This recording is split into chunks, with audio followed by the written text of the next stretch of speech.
Ya, halo YouTube, kembali lagi di channel FZ Catur. Nah, kali ini kita akan menganalisa sebuah partai yang sangat indah sekali karena diakhiri dengan pengorbanan perwira gajah. Nah, oke, langsung saja kawan, kita simak partainya di mana putih mengawali dengan pembukaan E4. Nah, Alexandra Konstanyuk ini mengawali dengan E4 mengajak permainan terbuka. Nah, apakah ditanggapi dengan permainan terbuka juga? Dan benar saja kawan, untuk hitam. Nah, ini menjalankan E5. E4 dibalas E5 berarti ini adalah sebuah permainan terbuka yang akan kita lihat nanti di mana gajah akan sangat kuat sekali daripada kuda. Oke, dilanjut dengan langkah standar yaitu kuda ke F3 dibalas dengan kuda ke C6 dan bisa juga mengarah ke permainan Spanyol, Italia seperti itu kawan. Dan Scott game, nah Skotlandia game ini dipilih oleh putih. Nah, di sini putih ingin mendobrak pusat dan mengajak permainan secara terbuka. Diterima oleh hitam. Nah, berani kawan ya hitam untuk bermain terbuka. Karena kita lihat di sini hitam unggul ya ratingnya ya.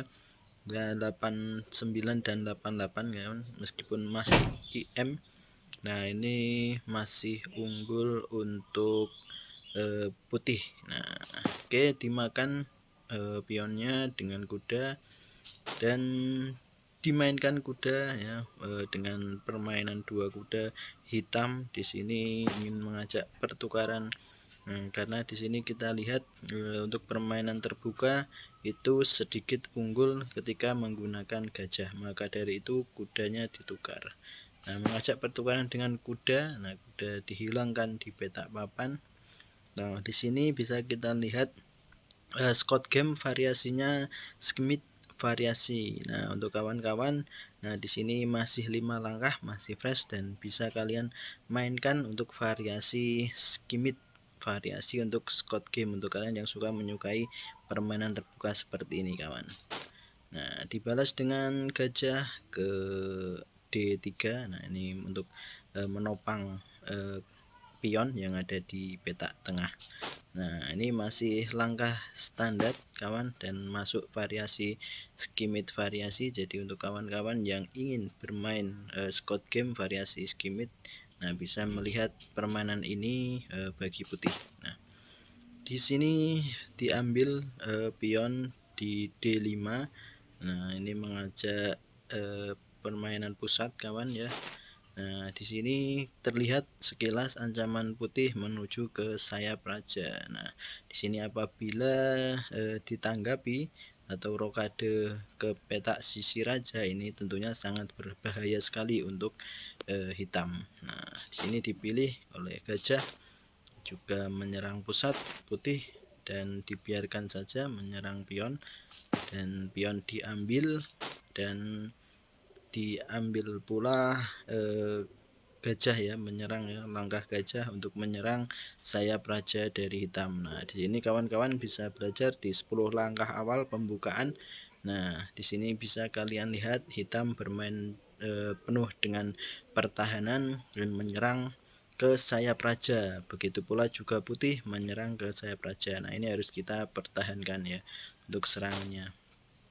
Nah, di sini kuda dikembangkan untuk membantu pertahanan pion putih ya kawan ya. Nah, dan kalau apabila diambil, nah ini ada sedikit variasi untuk gajah memakan pion yang ada di H5 ya kalau tidak ada kuda ya kawan. Oke, bisa kita lihat di evaluation barnya. Nah, ini masih seimbang di tahap pembukaan, masih sangat seimbang. Dan benar saja ketika bermain terbuka gajah sangat diunggulkan, maka dari itu kuda hitam ditukar dengan kuda putih kawan. Nah, dan di sini bisa kita lihat evaluation barnya sedikit unggul putih karena kita bisa lihat gajah dari putih ini sudah mengarah ke sisi raja, sedangkan hitam masih belum berkembang untuk yang gajah gelapnya kawan.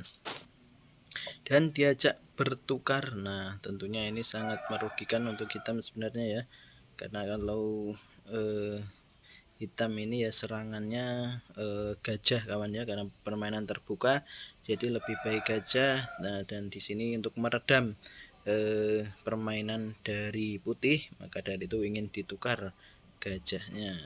Nah, tentunya diterima karena tidak mau membuat pion yang ada di B3 itu nanti semakin jauh dan membuat pion terisolasi seperti hitam, dan dipilih juga untuk dimakan dengan menteri, karena itu satu-satunya kawannya yang supaya tidak merusak struktur pion dan dengan tempo menyerang di B2. Tapi ini juga bahaya sekali kalau misal diambil kawan ya, nanti ada garpuan menuju ke gajah terang. Dan di sini ada langkah taktis untuk mengembangkan pion menyerang di sayap raja dari hitam. Nah ingin segera ditukar, nah mempersilahkan putih ya untuk memakan pion. Nah dengan tempo nanti juga akan menyerang pionnya juga. Nah ini diambillah langkah gajah ke D5. Nah ini untuk kawan-kawan ya. Nah kira-kira rencananya apa ini kawan ya. Ini juga susah untuk ditebak kawan ya. Tentunya mungkin ingin membuka jalur B dan mengambil pion yang ada di B2. Nah tapi tidak diambil kawan. Nah, dan mengancam gajah hitam ini ya, temponya di serangannya dan dibalik diancam dengan gajah. Nah di sini melindungi gajah, melindungi pion, dan pion didorong oleh hitam ya supaya bisa mengancam sisi raja. Nah di sini sudah sampai ke H3 pionnya kawan ya, sudah mengancam, ancamannya semakin terlihat kawan ya. Nah, dan dilindungi dengan pion, mengajak pertukaran benteng dan diambil. Dan ada mengajak pertukaran putih karena dia tahu kalau pion dua pion di sisi menteri ini unggul, bisa dimanfaatkan kawan, maka putih mengajak pertukaran. Nah ini putih mengajak pertukaran dan bisa diambil. Nah di sini ada langkah bagus kawan ketika middle game ya. Nah ini ancamannya jelas. Nah di petak H2 untuk putih. Nah ini diancam dan lari. Dan di sini ada langkah yang luar biasa ketika kita mencekak. Nah ini blunder kawan ya. Dan yang seharusnya ini raja ya bisa berpindah kawan ya. Seharusnya rajanya tadi bisa berpindah. Jadi sebelum ketika diancam ini bisa berpindah mungkin ke ini ada banyak sekali ya kawan ya, bisa ke H3, ke H6, ke H7, ada juga ke untuk ke H6 nggak mungkin kawan ya, karena bentengnya diancam. Nah, dan juga mungkin bisa antara ke H7 dan menteri ke F6. Nah H7 ataupun ke G8. Nah itu jadi bisa kalian nanti pilih untuk langkah variasinya untuk hitam. Nah tapi di sini hitam ya blunder ya dengan menutup raja dengan langkah pion. Nah kenapa blunder? Karena di sini ada skakmat 4 langkah kawan ya. Nah yang masih panjang juga sih untuk skakmatnya. Di sini ada langkah brilian kawan ya. Nah, ada langkah yang terbaik. Nah, ketika nanti ditutup ada pengorbanan gajah dengan memakan pion yang ada di G6. Nah di sini brilliant move. Nah di sini mengapa brilian? Nah karena kalau dimakan dengan raja, nah seperti ini kawan. Nah benteng putih bisa ke G1, nah, mengancam skakster kawan ya. Nah, jadi ini terancam dan akan bisa dimakan. Nah Ini sudah unggul sekali untuk putih karena memiliki ratu. Dan apabila kalau tadi dimakan dengan menteri, nah seperti ini juga sama saja kawan ya. Nah karena menteri hitam juga akan termakan. Nah itu kawan, suatu permainan dari Grandmaster Alexandra Konstanyuk. Dan bisa kita lihat kawan ya, untuk permainan ini bagaimana kita bisa bermain indah, bermain cantik di babak tengah, itu dengan cara mengkalkulasinya secara baik, secara lebih dalam kawan ya.